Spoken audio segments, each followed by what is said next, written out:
You're listening to the B-Town Breakdown, where we talk about life, art, local news, and all that jazz with your host, Elia Sinclair. Tune in for a new show every Friday at 106.5 KQWZ LP-FM, South King County.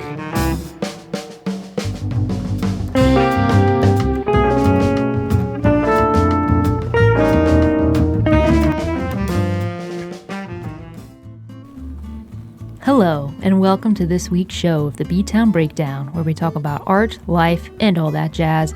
I'm your host, Elia Sinclair, and today we're going to kick off with a segment I call Food for Thought. In honor of April being National Poetry Month, on this week's Food for Thought, I will be reading a poem by Mary Oliver. This poem is called The Fourth Sign of the Zodiac, Part 3. I know you never intended to be in this world, but you're in it all the same. So why not get started immediately? I mean, belonging to it. There's so much to admire, to weep over, and to write music and poems about. Bless the feet that you took to and fro. Bless the eyes and the listening ears. Bless the tongue, the marvel of taste. Bless touching. You could live 100 years. It's happened. Or not. I am speaking from the fortunate platform of many years, none of which, I think, I ever wasted. Do you need a prod? Do you need a little darkness to get you going? Let me be urgent as a knife, then, and remind you of Keats, so single of purpose and thinking, for a while, he had a lifetime. Wherever this poem finds you today, I hope you feel the significance of every breath, and if you've forgotten, I hope these words will help you remember. Let the spring be a reminder that every day we are all again made new.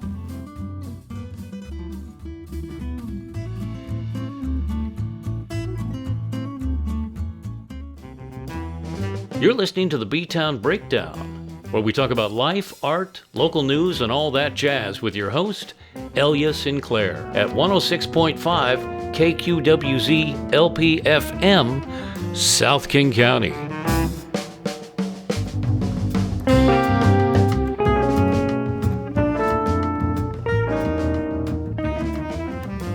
Thank you for tuning in. I'm your host, Elia Sinclair, and you're listening to the B-Town Breakdown, where we talk about life, art, and all that jazz. Today I'm here with artist, musician, writer, and composer, and I've already forgotten how to say your name. That's okay. Could you say it for the good people, please? Yes, avec plaisir. It's Marieke. Marieke. Yes. And is it Slovin? Slovin. Yes. Marieke Slovin Lewis. That is it. A mouthful. Yes. Yes. Well, as someone named Elia, and it's spelled like Mm-hmm. I understand. Yeah. It's the first conversation I have with everybody. Well, hello, and thanks for being here. Thanks so much for having me. So you've done a lot of cool stuff, and you're continuing to do lots of cool stuff, but I would love to know where it all started for you. Where did wordsmithing and artistry begin for you? Oh my gosh, this is going to take me back. I mean, I guess, with story, it does kind of start at the beginning, right? Indeed so. When I was 4, my parents thought that I should play the violin. Oh. And I absolutely hated it. It's a tough instrument. Yeah, I ran around the room, and I would not sit still. But when I was 5, I found a piano, and I was instantly drawn to the piano. And that was really where all art started for me. Yeah. I was on the piano. I just was really just privileged that my parents, my parents are the children of, immigrant families. My mom's first generation, and they both wanted to play instruments growing up. They weren't able to. Oh, wow. And they made it possible for me to do that. And really it was, I think, especially sharing with my dad a love of classical music that sort of drew me in. In a nutshell, the way that I've gotten to where I am today is that even though I love classical music and within classical music tradition, there are many composers, especially, Eastern Europe and Russia, that have found ways to be exceptionally creative in really limited, kind of like, kind of culture and external pressure. But for me, what I found was that I would be told, you're really musical, but You need to play the piece exactly as it was written. So there felt like there was this sort of disconnect between my love of this sort of creative realm and my feeling that I couldn't actually be my authentic self. And so I stopped playing music altogether. And when I started studying for my PhD in sustainability and started thinking about, this idea of individual or self-sustainability, I connected with a musician in my cohort, and we started looking at, how can we, at least for, I think he was kind of looking at it from the more sort of like music side, and I was really looking at it from a blend of music and how to kind of guide a person into finding their authentic voice. And so it was really cool. And this is also kind of the time where I discovered the ukulele, which just felt like this really accessible, sort of non-threatening, It's inviting very non-threatening, instrument. isn't it? You can't really be afraid of a ukulele. And, and whereas a piano is just such a big, massive, I mean, I have so much love for a piano, but I felt like I was really able to step into this space where anything is possible, and then, kind of start on this path to guiding other people through this, possibility of, that happens in this creative space. So sharing a personal story and then guiding them through the process of composing a song from their words. Yeah. Okay. So that's, I get a long nutshell. Yes, like you touched on several questions that I had for later in the interview, so I'm trying to figure out which one I want to go to next, because there are parts I was like, oh, I feel that so hard, and I wanted to ask you about particularly. Like, I am also a musician and a songwriter. Cool. And one of the questions that I had when I was researching for this discussion today was like, if you're so classically trained, but now your kind of creative philosophy is all about individual expression. There's so much freedom there. I was wondering about that transition because I am self-taught and I play by ear. And anytime I would try really, and there have been several times in my life I've tried really, really hard to like read music and do it technically correct and, go into the classical route and blah, blah, blah, blah. I felt like it was actually ruining my ability to hear music. Because I can never make black blobs be anything more than black blobs. And I know in the classical tradition, it's very, like you were saying, like when I would try to take piano or violin, quote unquote, correctly, they would be like, you have to do it as written. And I'm like, but it wants to be this. Right. And so like, it sounds like the transition kind of came because you were like, this is stifling me. I quit. And then you rediscovered it later. Yeah. I kind of had, because I had the playing by ear first and then tried to do classical, I could just quit the classical and go back to what I was doing before. Yeah. But tell me about that, like, rediscovery and rediscovering music. Did it feel like a whole other world to you? It did. Well, and I want to say, too, I mean, just thinking back again, I went back to when I was 4, but then thinking about kind of history and art, there's a real tradition of going through kind of this, you learn the classical method, whatever it is, painting, music, and then when you've demonstrated that you can really grasp that, then you're free to experiment. Express, yeah. And, for me, it was I mean, I learned jazz piano and attempted to I wouldn't say I learned it, but I dabbled, and I felt like totally out of my element because with classical music, everything is written for you. Right. Yeah. So then I didn't have a lot of confidence when I first started kind of working on this method with my, research partner in this doctoral program. And I think part of what helped make it accessible was that we identified these steps that you can follow. And then, so that gives you kind of a foundation. And once you have that foundation, it's like, okay, you have a person share a story. In my case now, I work with a lot of groups of people. Yeah. But you have sort of something to begin working with. And then along the way, you kind of look at how the words can sort of weave into a story that's unfolding, even many different people's stories. Is there kind of a universal message that they're communicating that might be a repeated refrain or a chorus, and that everybody agrees really honors, kind of what the experiences that they're sharing. Then, asking a person to sing through some of the words, finding, okay, what key are they singing in? All along the way, there's kind of these, you digress from having kind of solid footing, but also you can then come back, and say, okay, I'm hearing this person singing in G, and these are the notes that they're singing. And then then you have something to kind of stand on again. Yeah. But it's a very it's very much an organic process that's really different with every person, every group that I work with. And part of I think part of what helps me is I feel like the story itself, the song itself wants to come into being.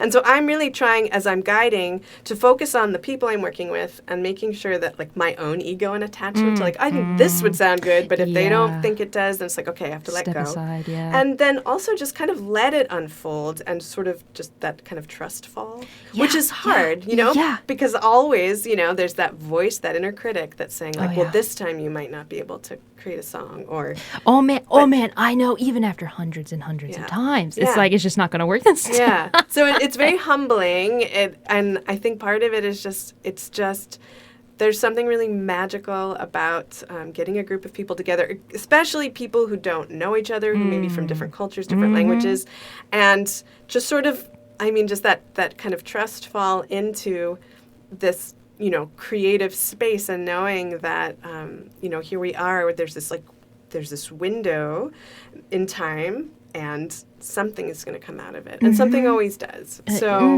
you know. I've tried to explain through the years a songwriting process, because people will be like, I don't understand how this works. And I'll be like, well, how do you feel? you know? And literally start saying words. And sometimes it'll be like, just describe what you're doing. Yep. I was sitting cross-legged on the hood of my car. Oh, that's a great song. And, you know, it's... So there's always something there if you just look a little bit. And it's interesting because I think there's so many different sort of layers of meaning and importance, I think, to doing this kind of work. And some of it is that I think, you know, so many people I work with will say, A, I don't have a story that's interesting enough to be a song. B, I don't have a good voice, you know, and then just sort of seeing this transformation that can happen when they share a story. And like you're saying, it could just be like sitting on the roof of my car. It could be like, this is what I do, my morning routine. But I often think that in just sharing that story, there's something sort of ineffable, something deep inside that's connected to whatever experience you're sharing. That is, it could be like an old wound. It could be something that some person's held on to. It could be a feeling of, you know, I had a friend who shared this story about, you know, running up a mountain in Alaska. And she thought she was sharing a story just about running, but really it was like, I didn't realize that I had this capacity in me. And so that, I think that comes out. And then this sort of, you know, kind of feeling of like agency and just sort of wonder. I mean, at seeing then, you know, even if your voice, I mean, it's an awkward thing to just sing notes where there's no melody. Definitely. But, you know, then hearing this melody, hearing kind of chords, you know, that support it, and then hearing your words sung back to you and realizing, oh, I mean, I can go through this process. I can be really vulnerable and afraid, and then have something beautiful that communicates my own personal experience. Yeah. Like, it's kind of amazing thing. And, you know, so for me, I think, you know, that's kind of the magic of it. It's so magical. And I've already forgotten your question. I just I forgot my question, but it doesn't matter. We got onto a great. I'm a big believer in letting the conversation flow naturally. Yeah. So you know, no framework necessary. Snap. Yeah, it's kind of like all about what we're talking about. Yeah. And I hope this isn't too much of a rabbit trail. No, I love it. But when you were talking, I was thinking about a philosophical school of thought. I don't know if you're familiar with the work of Wittgenstein at all. I'm married to a philosopher librarian. You're married to oh yeah. So really he should be here. I'll try to channel him. My background is in philosophy. My degree is in philosophy, and so I couldn't help but think about the latter Wittgenstein and he in his philosophy of language, and he was saying how I'm trying to get like the TLDR without like the philosopher's way of like making things more complicated than they have to be. It's like, what are you trying to say, Wittgenstein? Yes, right. We can do that. But to summarize, hopefully somewhat accurately, is like our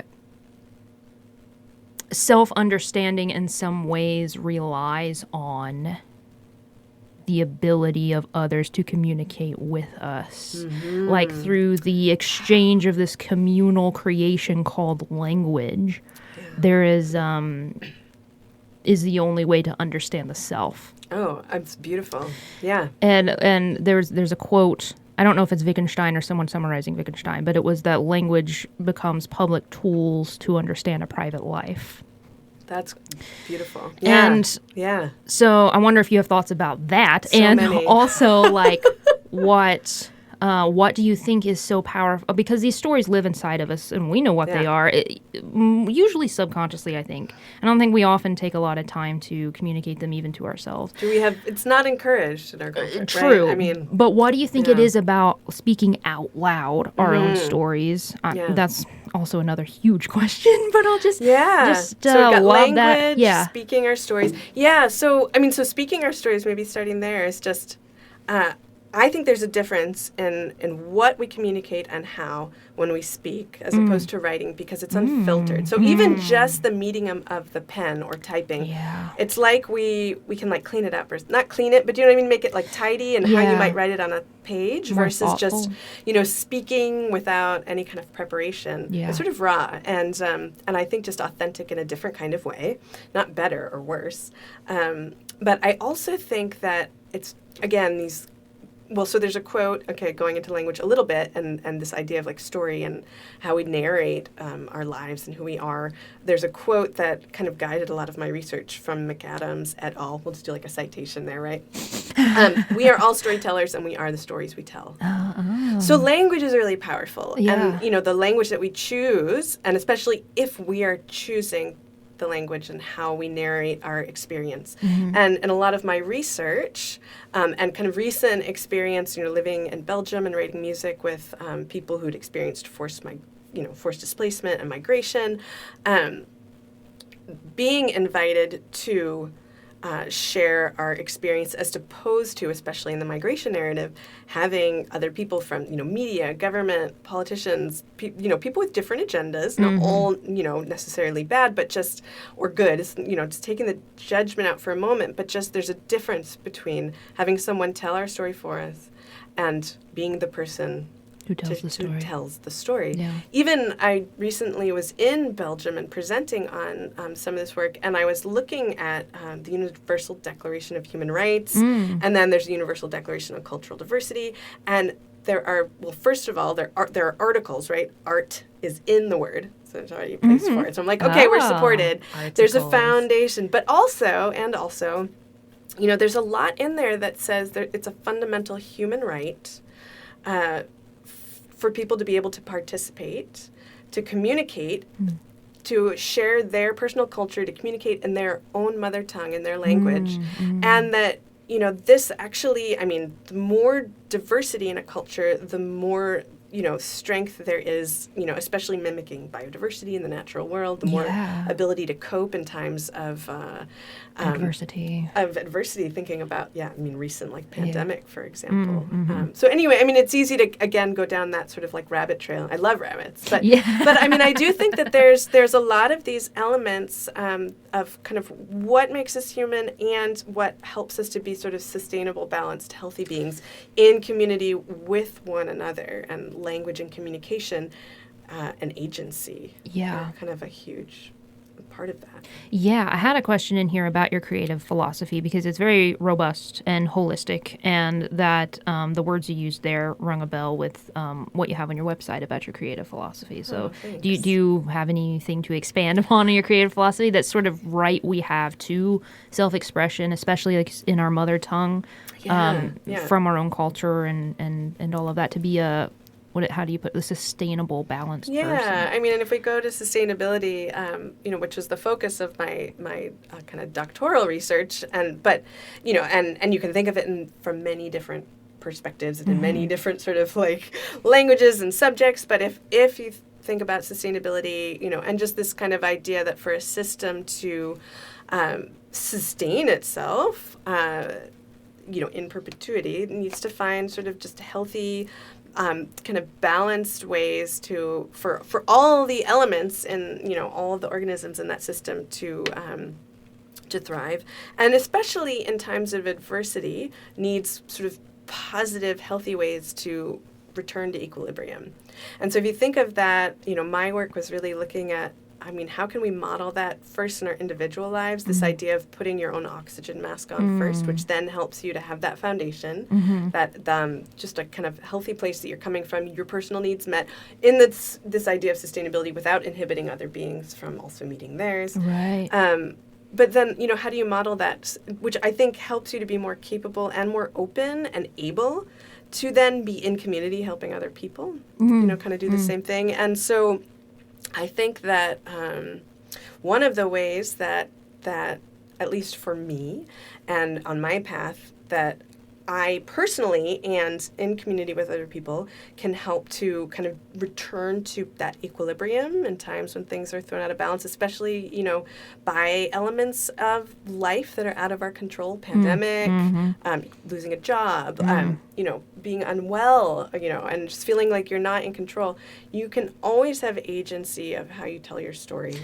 Yeah, and so that's true. This process really is in large part about giving not just agency in how a person tells a story, but helping them step into this role of artist and musician, and like an identity that maybe they felt was not one that was accessible to them. Thinking about, I had the privilege of growing up and having this like incredible classical music foundation. My parents didn't have that, capacity. So I guess maybe it's also part of my way of feeling like, I've had this incredible education, and I really want to be able to guide people through this process so they also can feel how powerful it is to be an artist. Yeah, and I think to reclaim our, human identity as creators. I think that we're born, to be alive is an act of creation. Yes. Oh my gosh, completely. And I think art is often considered something that is gate-kept, and often is, unfortunately, gate-kept, especially in like the more Western classical traditions. I was interviewing the conductor of the Northwest Symphony Orchestra a couple weeks ago. And we talked about that, how in his work he really wanted to invite people in, because classical music in particular can feel like this really this isn't for you. This is for us or them or however, and to kind of claim our power as creatives just because we're human and alive.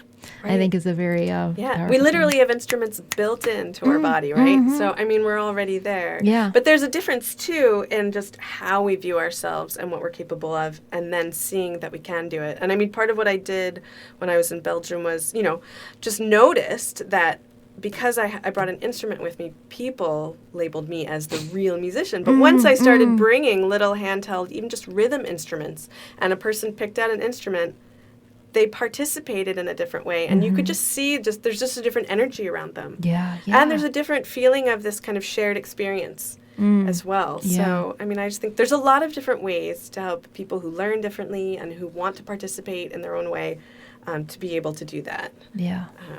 I mean, we could talk about this. I know. Forever. My brain is just going. It's like hone in on, like, how do I choose one question? Because you could just talk. Well, about and thinking about classical music and who gets to participate. I mean, there are people who do. I mean, one kind of area of scholarly inquiry, which fits with what I do, or what I do fits into a little bit, is called community music. And there are community musicians who say, okay, where is music absent? There's Andre de Quadros, who teaches at BU, he's originally from India. Projects that he's done, he asked that question, and so he's gone into prisons, he's gone into refugee camps.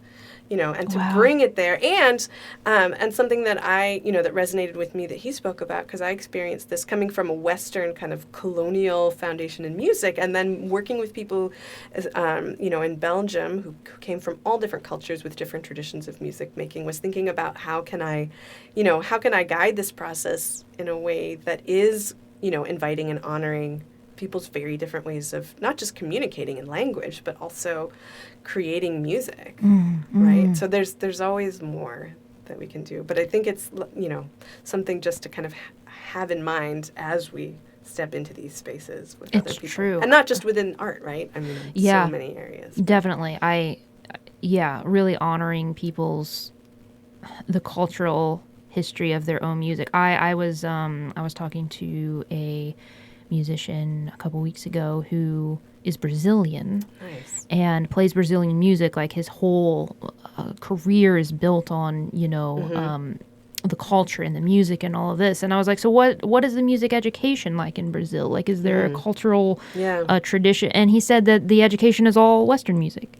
And That's so interesting. It made me so sad. Like, it really hurt to hear that, because it's like, why? I mean, I know why, but also it's like, and he said it gets passed down into families, but it's like, it's just so sad that, like, as a culture, that isn't the celebrated, taught, passed down systemically, the musical tradition. And here's an opportunity just having that dialogue to become more aware, of this sort of, tradition within a tradition. Oh, right. And to think about, how are ways that we can just change that. And thinking about authentic voice. And you're doing that work. So way to go. So are you. One step at a time. My gosh. We're broadcasting our tiny little low power FM airwaves. It's a rippling effect, right? That's true. Thinking about these like really grand problems, sustainability, climate, all these realms, it could be pretty paralyzing to think, I'm not going to make big enough difference. But for me, it's always this like bottom up approach, because it makes a difference, and you just also don't know what that philosophy, what that butterfly effect. It's true, be. And I applaud that perspective, because I am far too often given to despair of the easy. It doesn't matter, it doesn't matter, but it matters more than doing nothing. And it matters to the person whose day you make better, or who matters to you, if like that is passed on to you from someone else. I mean, And I mean, not to sound too trite, but, change happens one life at a time on a grander scale. Yeah, we're on a human scale. I think honestly we do what we can. And I mean, I did take a German philosophy course, I'll say, my last semester at university, because everyone said you have to study with this guy, It was a Goethe Nietzsche Kafka course, and he said, honestly, the same thing. If you look at the news, you're not going to get out of bed in the morning, because it's going to feel impossible. And I mean, that was like 20 plus years ago, and I can't say that it still doesn't feel impossible. And if you think about what you can do on an individual scale, and just modeling, how you want to show up in the world, the kind of world that you want, I mean, that it's that rippling effect. And at least it'll get you out of bed. Yeah, man. I mean, even just if you don't take it on a mass scale, but just the reality of the human predicament. Yeah, well, there was, when I was in Belgium, and just thinking about recent events with Israel and Palestine, I met a lot of people from Gaza, and and I was there volunteering with a Scottish woman who's a poet and a writer, and we went every week. And there was a fellow from Gaza who we wrote a lot of music with, because he was there. He waited for his asylum application decision for 3 years. Oh, wow! And he was granted asylum, which is not always the case. But he said when he first arrived in Belgium, he was so depressed that he stayed in his room for a month. Wow! And what got him out of bed, out of the room, eventually was this idea that, if I die, I can't change anything. So I thought maybe I would share one of his songs. Yeah. I'd love that. And what a story. Sometimes it's just, when you're at the worst parts in your life, it's just the smallest thing that keeps you. Yeah, just one little step, and that gets you to the next one. Yep. One step at a time, one footfall at a time. Wow. Yeah. So we have gotten a tad ahead of ourselves, talking about everything from German philosophers to this and that. But you've mentioned a few of the things you do, and I want to go back and make sure we give them their due. You co-created this songwriting method called Story to Song, and so if you could kind of lay the foundations about maybe how that method came about and how it works, and the work you do with people. Well, so when I was a doctoral student, there was a musician who's in my cohort who, he has a classical music background, also a composer, and he's working with students on songwriting. And he had been looking at, he was calling kind of autoethnographic songwriting. So, ethnography, story, auto, self. And how you could help kind of transcend these moments of kind of creative plateau where you get stuck Yeah. by having a person share a personal story. Oh, Because yeah. then it really gives you a lot to work with. Yeah. And we started working together, and so he was coming from this kind of composer side, and I was coming from, the side of looking at, just how stepping into an identity that kind of feels more authentic for us, which for me would be like returning to music. And then we each kind of, our research was really blended, and we wrote a lot of music together, and with usually with the people one-on-one, in front of audiences, at conference presentations, and began to identify steps that you can follow, starting with kind of spoken story, which we would, the way that we were working on it at that time, it's evolved for both of us because we work in different parts of the world and with other people now, but it was really like, okay, you start with a story that a person's speaking, and we would then be typing up their words. Then we would shape it into kind of a poem, a line by line. So it kind of just looks like free verse. Looking at then how can you sort of shape each of the, several lines into stanzas. And so when a person's sharing a story, it's often, I've experienced there are a lot of facts that a person will say. This happened, this happened, this happened. Those are really action-oriented. Often, okay, here again, we're in a Western tradition. Folk music. I mean, this is where we started. It's not where I am now. Right. But this is where we started. And so the verses would be sort of these events of the story unfolding. But then we would work with a person and say, well, look at these different areas where there might be, like you said, an emotion being communicated or a message or a call to action. I could be you could be me. Now I'm sharing kind of themes from music I wrote with kind of migrants in Belgium, but we're all human. I want to live in peace. So we would share, okay, this happened, and that's why everyone deserves to live in peace, right? And then you have, then the next step would be to have a person sing through all or part of the song, wherever they like, and then, kind of listen to the melody they're singing, figure out what key they're singing in. There's different ways, just kind of in a musical equation, again, having that foundation to go back to that, there are probable chords in a scale, right. 1, 4, 5, of like minor second. I mean, and if you want to create a little tension, you can help kind of have them say, like, try singing it a little bit higher, try singing a little lower to create some tension so that when we come back to this repeated refrain, back to the kind of, for your singing in C, back to a C, it feels like this resolution, and which feels good at the body. And C is such a deliciously melancholy key. Sure. I mean, it's, and so those are like, and then you add sort of the rhythm that supports the story. If it's a sad story, you're not going to play like a really upbeat, like strumming pattern, and, and then make a recording so they have that they can listen to and share. So that was kind of how it started.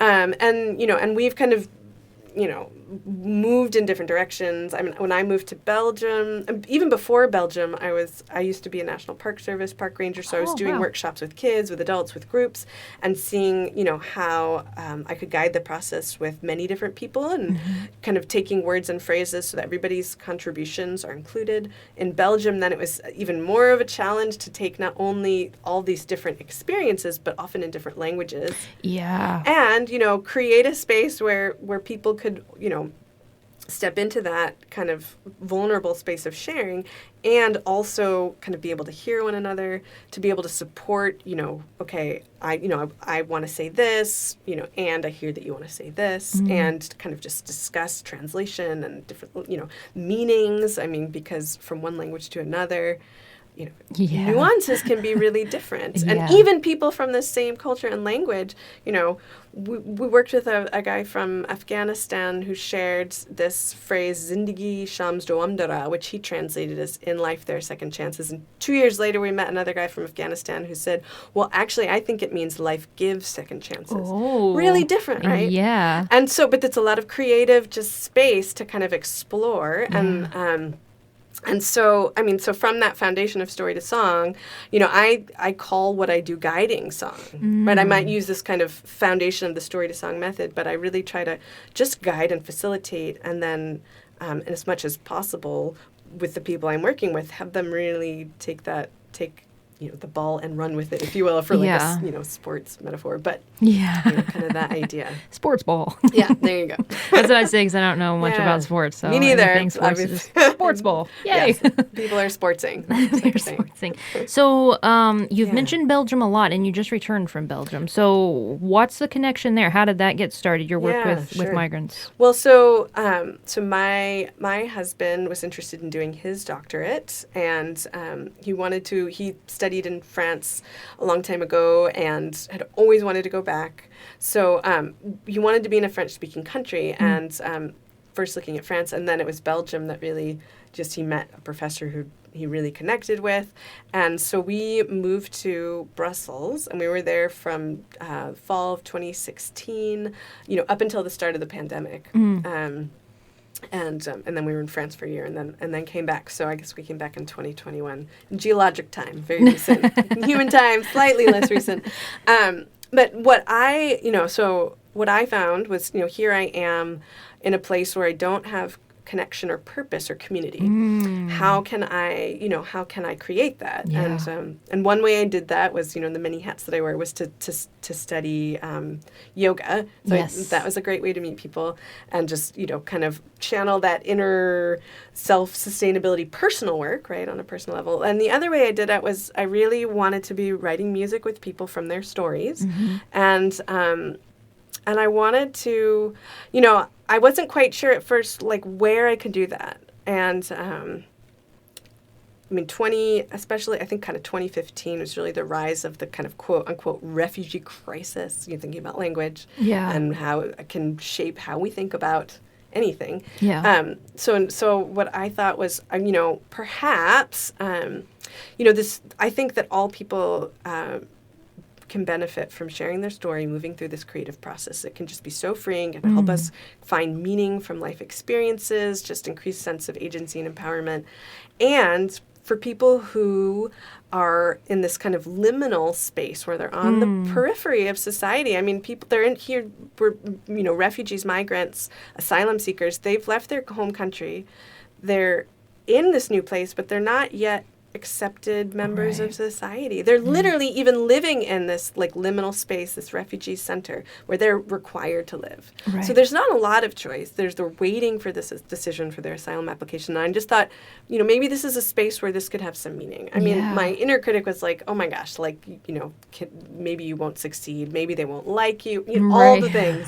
But I reached out to several organizations that worked with refugees and migrants, and one, Fedazil, responded. And, and saw that there was, maybe something in this. Again, sharing an experiential method in writing, challenging. But I just got so lucky because the day that I went, the staff person said, there's a woman who's been doing poetry here. And you should meet her. And if you connect and you want to work together, great. If you don't, you can do your own thing. And it was just an instant connection. This is Sarah Reeder Harris. She's originally from Scotland. She's been living in Belgium for decades. And she had been doing poetry with people for many years, starting in a classroom. And then she took it outdoors because she felt like, she just wanted to be where the people were. Yeah. And in this big facility, it's an old military kind of where soldiers lived. It's called Petit Chateau, Klein Kasteeltje, means little castle in Dutch and in French. And so when you first walk in, it's like you have this kind of outside, really pretty, intense-looking building, all brick, pretty austere. You go inside, there's a big open courtyard, and then surrounding the courtyard on the edge is a covered corridor. And so that's where she was setting up. So it's all open, there's no doors. She would put up a piece of paper and have markers for people to come and write words and phrases. And so when I started working with her, then we would just take those words and phrases and with people, work together to lift them into song. I love that so much. And so that was what I ended up doing for, the 4 years that And you're still doing it because you just returned from Belgium. Yeah, I try to keep that connection. And, if you've moved to a new place, you know that it can take time to feel like you're a part of a place. Yeah. And I spent 4 years kind of creating that, those connections and community. And so I'm trying to, keep that connection. And, it's been challenging sort of being new to Seattle and kind of find a space where I fit creatively. Yeah. But if I say, okay, universe, I'm going to go to Belgium somehow, like all of these elements align, which really is, opens my heart. And Yeah. so I was in Belgium last week and playing music there's an organization called Serve the City who does refugee breakfasts for people who are lining up to apply for asylum. They're there at 7 a.m. Wow. Basically until till the building opens and people can go in and apply for asylum. So I went with Sarah, and they were serving breakfast, and I sang songs that we wrote while we were, volunteering together at the Fedazil Center. Wow. And so did some cool. presentations, Such a cool some life workshops. you lead. Oh my gosh. Yeah, it's a challenging life. I mean, any life from the outside can look, one way for sure. That's the But, truth.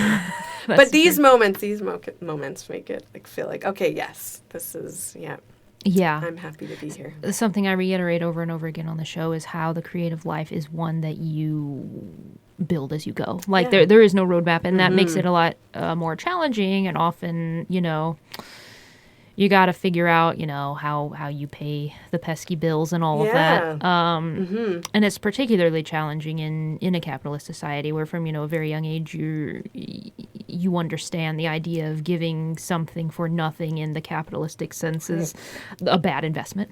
Right. Well, and I work in a realm where, it's really service oriented, right? Right. So I've had to think a lot about what is my definition of success, and yes, so capitalist and like this world of social media where, you're constantly saying, well, here are these other artists who are what, in Western tradition we would consider really successful. Yeah. And, I'd kind of joke I have this like karma career, right? But our society, I can't call up like United Airlines. Okay, I don't want to like take any particular, company and criticize, but just I can't, call up an airline and say, can I, I volunteer for a living. Right. Can I trade air miles or miles. what have you? Yeah. Anyway, it's not perfect, but we do what we can. We Those baby steps, that organic unfolding. And I'm, again, really privileged. I'm supported, by my husband right now, so even though I don't make a lot financially, we live more simply. Yeah, and, the trade-off. And you just hope, that at some point, where I had a good friend whose husband would say, well, I think you volunteer maybe a little bit more than, but he had a really good point, and he said to us one day, if it's worth volunteering, it's worth getting paid for. And, what if we were paid to do service work? Anyway. Yeah, oh yeah.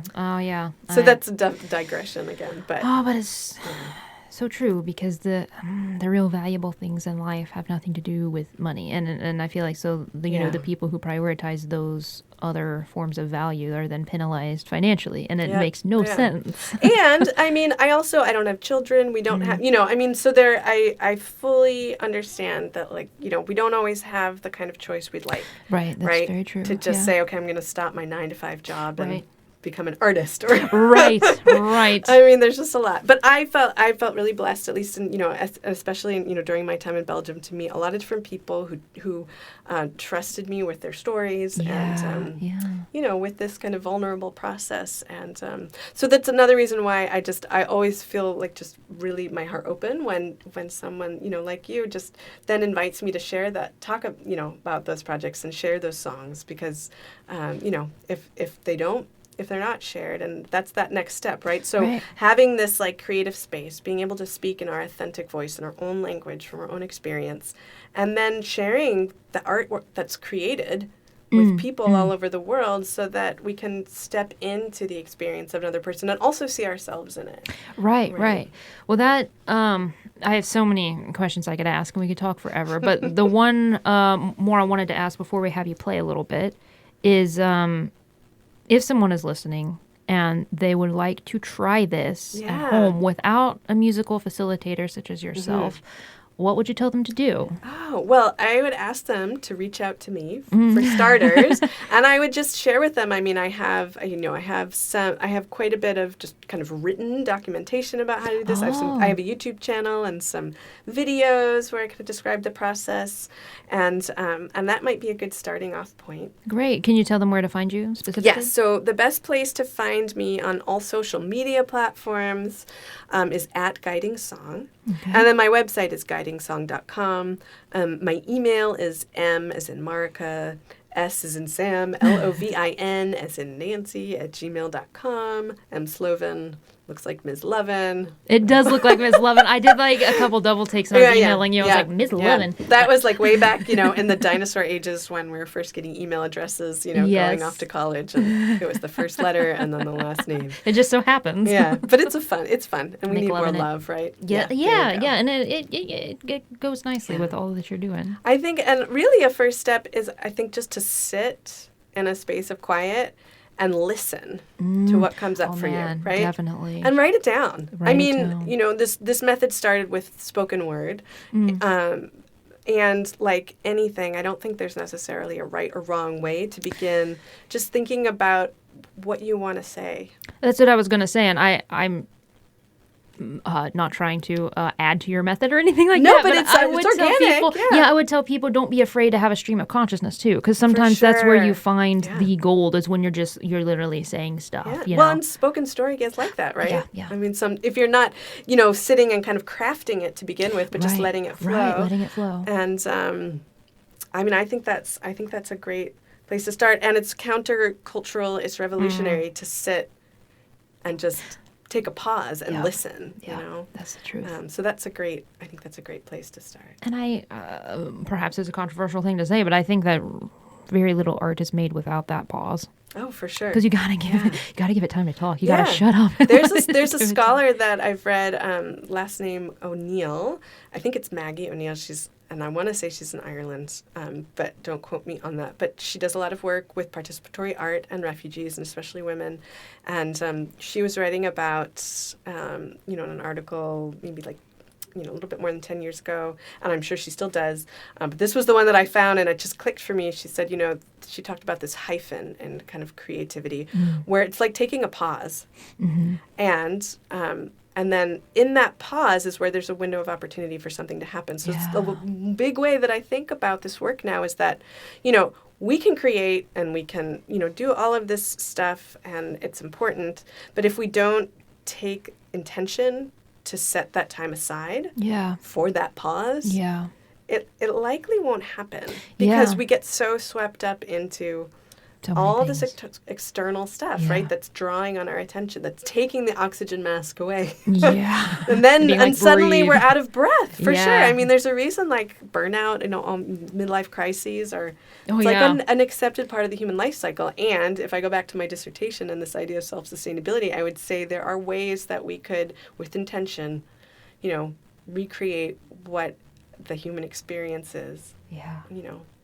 In our very short lives. Yeah, man. Yeah, one chord at a time, one song at a time. One note, one word. Yes. Love it. I'm with you. Love it. Yes. And speaking of song and word, Huzzah! Marieke has a beautiful baritone ukulele with her today. And so she's going to play a little for us. Give us a song. Okay, with pleasure. So I brought with me this. So just at the start of the pandemic, this great time that if you're a writer out there and you published a book at the start of the pandemic, it's not a great time to try to sell a book because everybody was more concerned with toilet paper and hygienic products, which I understand. Definitely. Also me, got swept up in that.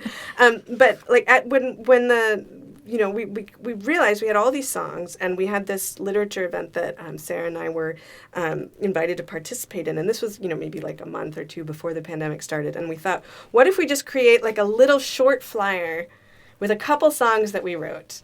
And then we could share it, and publish it as part of this event because we had a little bit of funding. And so we sat down and we were like, okay, let's go through each song, the finished songs. There were about 27 of them. And we'll see, which ones we want to include. And after every song, we're like, oh, but we have to include that. Well, because each one, you have an image of a person, right? So you're like, well, I don't want to exclude that person. I mean, there's literally graffiti outside of the center on this bridge, and it says in French, exclusion n'est pas une solution. Exclusion is not the solution. So we ended up with this. We created a whole book, which took a lot of time, but was a work of love for sure. And it's It's called On the Move, Poems and Songs of Migration. And in it, there's a description of the project and the people that we worked with. And then there are images, because I took photographs of, each of the pages that people wrote on. And then there's a song. We worked with a lot of people who we met at the center to include all different languages. And so it's kind of a book of poetry. And is this something people can purchase? it is, yeah. I have a link to it, on my website. I think if you go up to the upper right-hand corner to Guiding Song Projects and you go down to On the Move, you can find ways if you're in different places in the world. We try to keep publication costs low, so I brought with me today like a black and white copy, and we've got a color copy as well. But I thought it might be nice to share, one of these songs. And just in light of, recent events include suffering all over the world and violence, unfortunately. But it particularly between, Israel and Palestine and Gaza. This is something that's kind of at the forefront of, my thoughts every time I have a warm meal, take a hot shower. The things we take for granted. Yeah, I'm trying to think about, just gratitude. And that, that sharing these songs can open hearts and just raise awareness and help us realize, one of the songs we wrote with this fellow from Gaza was, it's called I Could Be You, You Could Be Me, right? It's just this kind of simple and yet, philosophically not easy way of thinking about the world. Yeah. But he also wrote one called Let's Change, Natahiyar. And this is, so again, we did our best with Arabic. I'm not an Arabic speaker. So in the songs we write phonetically, and then we have the language. But I thought this might be a nice one to sing. I haven't played this in a while, so that will be my disclaimer. We have been warned. You want me to hold it? We don't have a music stand for it. Yeah, let's see. I think if I set it here, maybe it'll work. It should be okay. You can use the mic stand, maybe. Here we go. Yeah. Perfect. I'll at least start with the foundation of having my instrument in tune. That's always a fun part. Thankfully, just 4 strings on a ukulele. It does help. Simplify. So let's see. Oh, nice minor.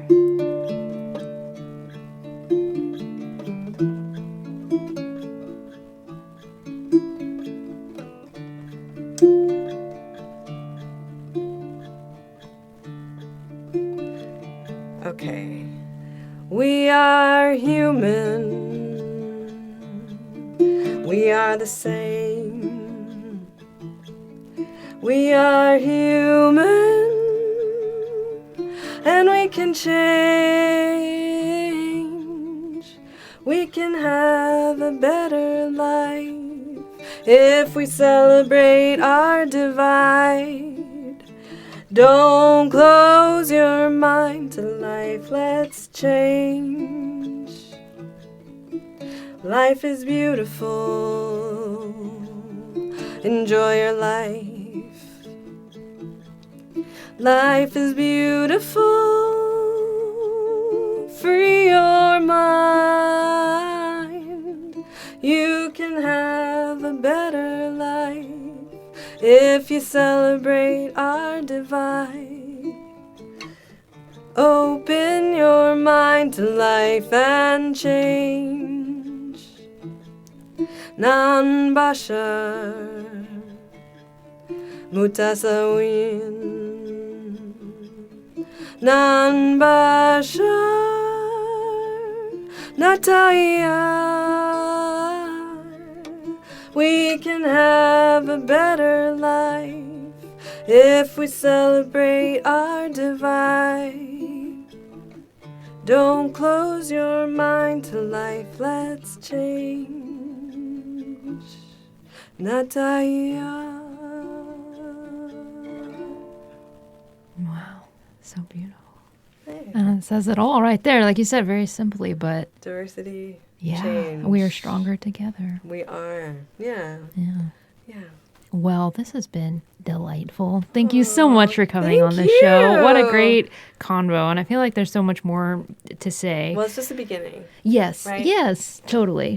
So thank you so much. And thank you for joining us today for the B-Town Breakdown. You can join us next week on Friday at 6 p.m. at 106.5 KQWZ LP FM, or watch playbacks podcast style on the Highline Heritage Museum YouTube channel. Tune in for a new show every Friday at 106.5 KQWZ LP FM, South King County.